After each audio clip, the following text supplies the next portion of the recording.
நிஜ சுதந்திரத்தை அடைந்து விட்டதனால் நிழல் சுதந்திரமும் என்னை நோக்கி தானாகவே என் பின்னால் நிழலாக வந்து கொண்டிருக்கிறது. நான் தேடி அடைந்தது நிஜ சுதந்திரமே, நிழல் சுதந்திரம் தானாய் வருகின்றது.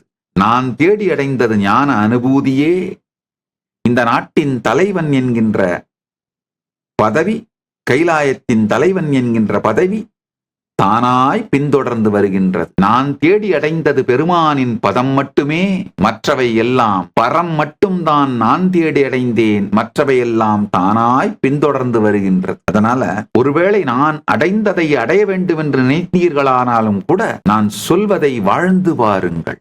இந்த 17 நாட்கள் வாழ்ந்து பாருங்கள். நல்லா புரிஞ்சுக்கோங்க. உங்களை சுற்றி இருக்கின்ற உங்கள் பணம், சொத்துக்கள், அதிகாரம், இதை சார்ந்து உங்களை எடை போடுகின்ற இந்த பழக்கத்தை விடுங்கள்.